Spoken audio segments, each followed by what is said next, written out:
We have a very special guest tonight, and we're putting him first on the program, not just because he deserves to be first, but because he's got a lot of stuff to do, and he's got to get to it. I have had the pleasure of introducing him many times in my lifetime, but this is the first time I have the pleasure of introducing him as Ambassador Rabbi David Saperstein. Before being confirmed last fall as Ambassador at Large for International Religious Freedom, David was the director of the Religious Action Center of Reform Judaism, a board member of Interfaith Alliance, and is, and will be one of our most important allies, very much my mentor and friend. Please welcome Rabbi David Saperstein.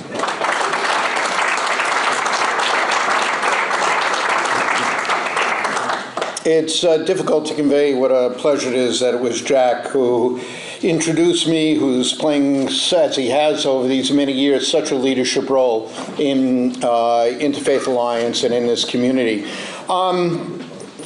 Normally, I would have expected, Welton, that they would have had me go on last so I could do the rebuttal. But here, it looks like they wanted to avoid that. And so I think it's obvious why I would have been asked to share some thoughts about Welton. I mean, over all these years, people have always confused the two of us. We're both people of the same generation. We are strong advocates for separation of church and state. We're both men of the cloth.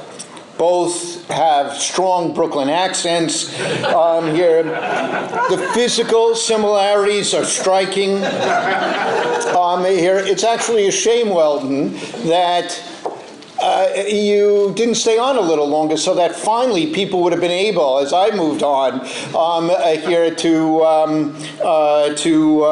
understand the differences between us. And now the two of us are riding off into the sunset from this great community together here. Well, Welton understands better than most the challenges facing clergy and pulpits across America.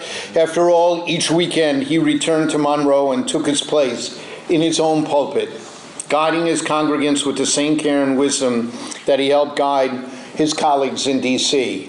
I really find that one of the most extraordinary things about Welton, that playing a national leadership role of such prominence, he performed those functions with such love and such caring. And indulge me just to make a point. I think that there's absolutely no position anywhere in the world quite like that of a congregational clergy person. Think about it. There's no position that allows people to interact as fully with other people from birth to death, in good times and in bad times, for those who choose to engage with you, having the kind of impact that you can have on people as that of a congregational clergy person. So it's no wonder, for my father was for 50 years a beloved rabbi in one congregation. I love my work in congregational life. I couldn't have done what you did, Welton. It's just simply extraordinary.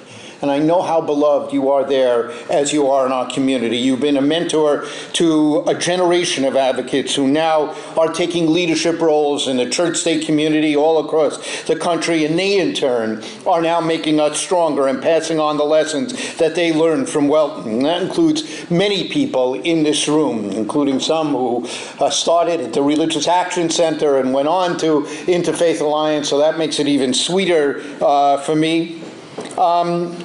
Welton's such a surprise to so many people. A Louisiana Baptist clergy person, you expect from the images we have a certain kind of message, and here comes somebody who believes truly in the bottom of his heart that what the framers of our fundamental documents saw is what makes America great, that all of our freedoms rest on freedom of conscience and religious freedom, that separation of church and state is good for America. It is one of the blessings of America. It has allowed this diverse country to stay together with tolerance and understanding and cooperation.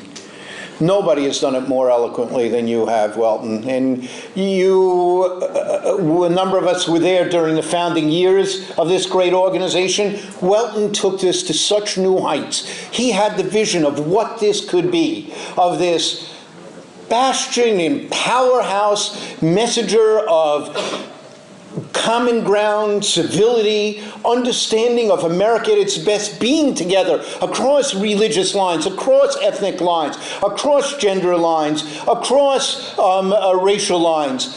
He had that powerful vision, and nobody articulated it better than he did. He envisioned state of belief that brought that message all across this country and across the world. It was always a pleasant surprise for me whenever I was on the show, how many people I would hear from who said what it meant to them. Welton, you've left a legacy that has enriched this country and enriched us all. You have been a true blessing for us.